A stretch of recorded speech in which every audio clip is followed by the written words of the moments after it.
Muito bem, voltamos a falar direto da página do Jornal Visão Espírita no YouTube e no Facebook para mais uma gota de Espiritismo, mais uma gota de O Livro dos Espíritos, livro 3º, capítulo 2º, Lei de Adoração. Vamos iniciar e encerrar, sem esgotar o assunto, evidentemente, o item Adoração Exterior, questões 653, 653A, 654, 655 e 656. Está tão autoexplicativo, as explicações aqui do Espírito de Verdade são tão completas, né, que ele é o que pode falar, porque conhece a Deus, né? Então entende Deus, sabe o que é, como é, e até penetra em muitas das situações de pensamento, vamos usar entre aspas, de Deus. Então está bem autoexplicativo aqui.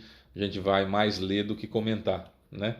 Essas questões, então vamos estudar juntos. Se você puder compartilhar, se você puder dar o joinha, se você puder comentar, ajuda na divulgação da doutrina espírita, tá bom? Adoração exterior, questão 653. A adoração tem necessidade de manifestações exteriores? Resposta: a adoração verdadeira está no coração.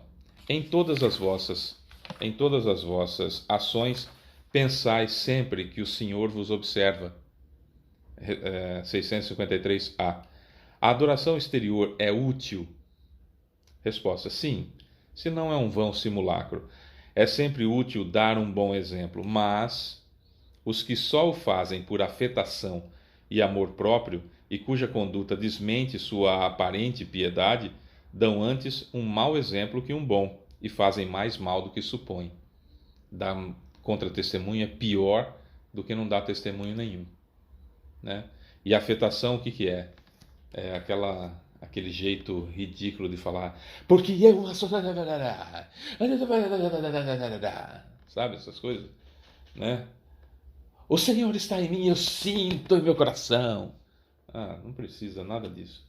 Jesus falou, quando quiserdes orar ao Pai, entra no quarto e ora em segredo, que o Pai que vê o que se passa em segredo vos atenderá.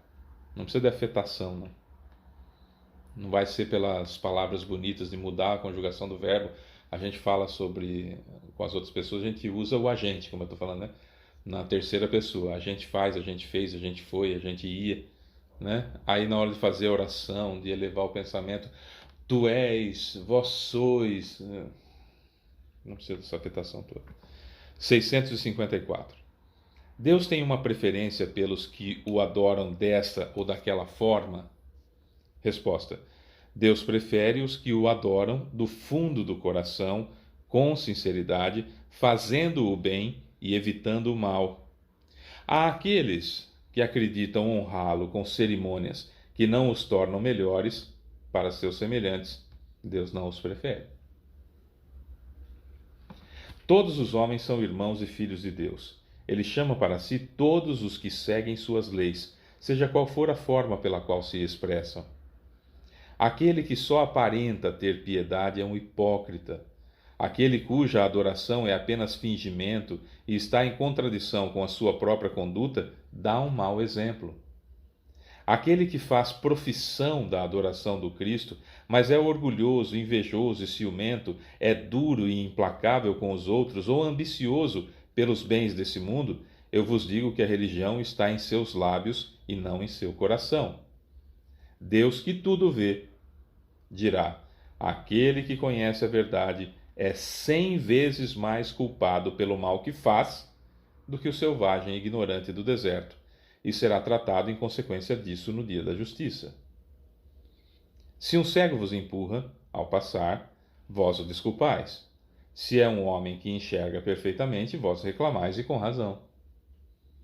Portanto, não pergunteis se há uma forma de adoração mais conveniente, pois isso seria perguntar se é mais agradável a Deus ser adorado num idioma do que em outro. Eu insisto, os cânticos, a adoração, as orações só chegam a Deus pela porta do coração. É por isso que, se você tem, se eu tenho, se nós temos dificuldades de orar, digamos simplesmente: meu Deus, e aguardemos. E vamos sentir o alívio. Vamos sentir o contato. Ou então, meu Jesus, me ajuda. Ele sabe do que a gente precisa, mas nós temos o livre-arbítrio, então precisamos pedir. Porque ao não pedir, nós podemos estar, por exemplo, numa situação de querer resolver aquilo sozinho, o que é notável, o que é importante que aconteça, que mostra que estamos tentando evoluir. Mas chega um momento que nós precisamos simplesmente dizer: meu Deus. Não é pela quantidade de palavras, não é pelo jeito de falar, não é pelo idioma. Então não vem com essas conversas de orar em línguas. Para com isso. Paulo de Tarso, o maior homem depois de Jesus, que já existiu na Terra, dizia que o nosso coração gera uma grande quantidade de luz, de energia, mas que tem que ser direcionada pela mente. Então a oração tem que ser inteligível. Eu tenho que estar entendendo aquilo que eu estou falando e direcionando para quem de direito. Percebe? 655. É condenável praticar uma religião na qual se crê do fundo de sua alma, fazendo-o por respeito humano e para não escandalizar os que pensam de forma diferente? Vou ler de novo a questão. É condenável praticar uma religião na qual não se crê do fundo de sua alma, fazendo-o por respeito humano e para não escandalizar os que pensam de forma diferente? Eu não acredito nessa religião, mas complicado, né? Minha família sempre foi, a família inteira sempre foi, todo mundo é dessa religião, é complicado, né? Eu não sei, enfim, já ouviram essas frases, né? Resposta: a intenção, tanto nesse como em muitos outros casos, é a regra. Aquele que visa apenas respeitar as crenças alheias não faz mal, faz melhor do que aquele que as transforma em ridículo, pois a este faltaria caridade. Mas aquele que só a pratica por interesse e ambição é desprezível aos olhos de Deus e dos homens.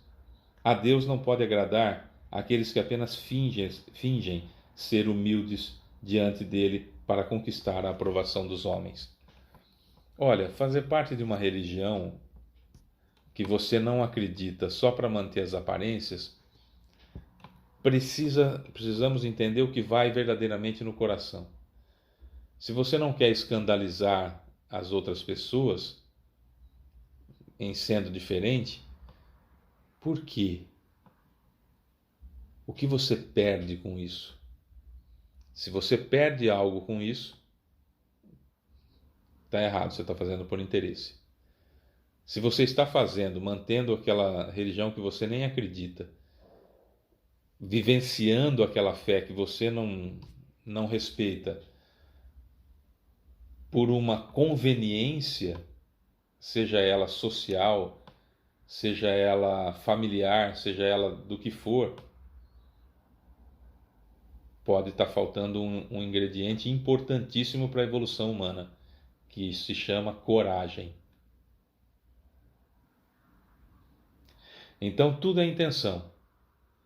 Fábio, eu adoro o Espiritismo, eu entendo sobre a reencarnação, isso já está no meu coração, eu sei que é assim, eu leio muito, eu entendo muito, mas sabe como é que é, né? Eu tenho que ir na igreja, porque se eu não for na igreja, né?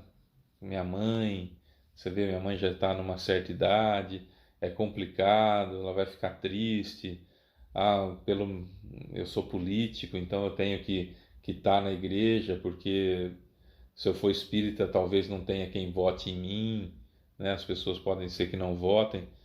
Ué, eu só vi motivos de covardia até agora.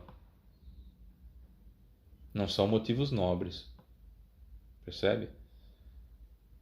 Aliás, fica até difícil nós imaginarmos qual seria um motivo nobre para eu professar uma fé que eu não acredito, que eu não entendo. Por quê? Eu não consigo ver um motivo nobre para isso. Se você vê um motivo nobre para isso, ótimo, então existe um motivo nobre. Eu não vejo. Eu sempre vejo passar pela covardia.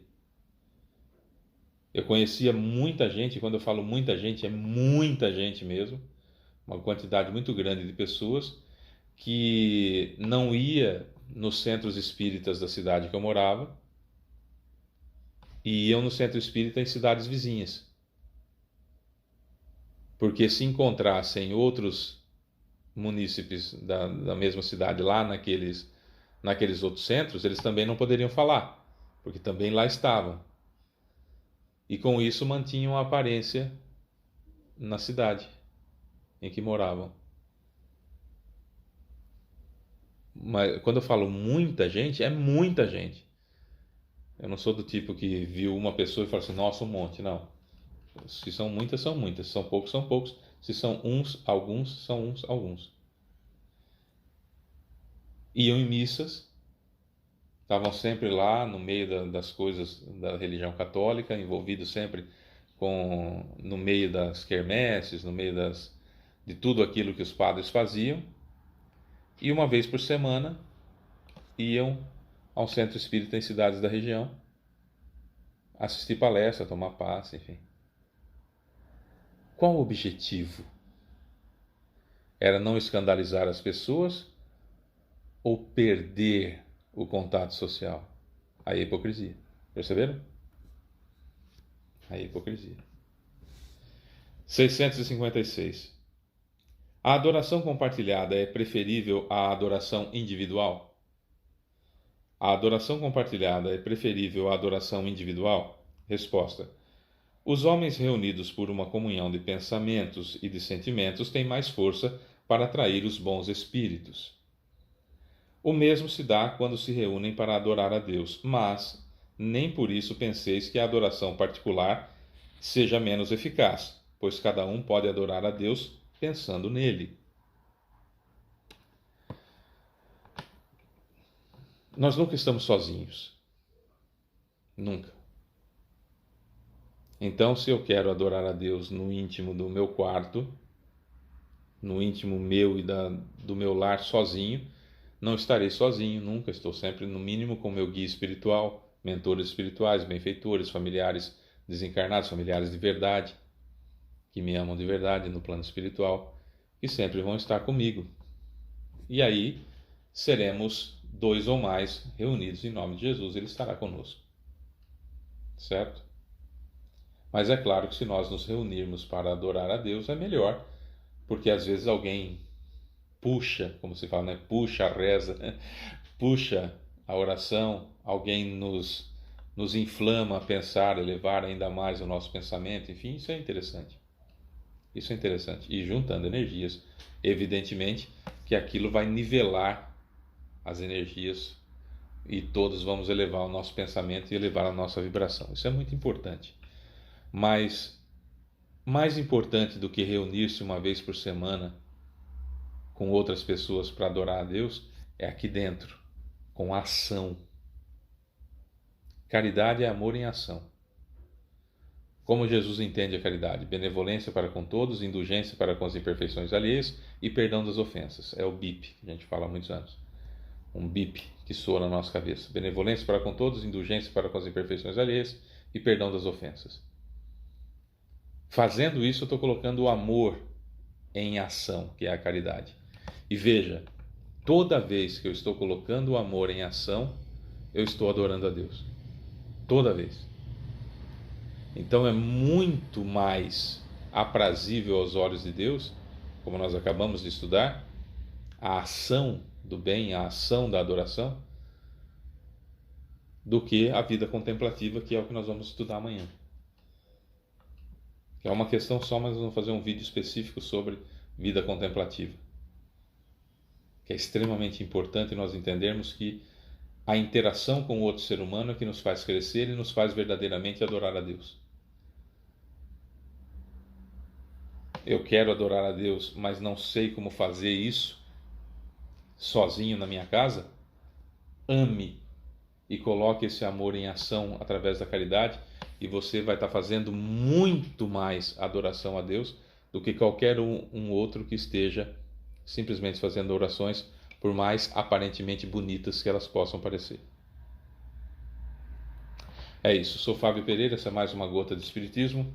Beijo para você que fica, até amanhã, tchau.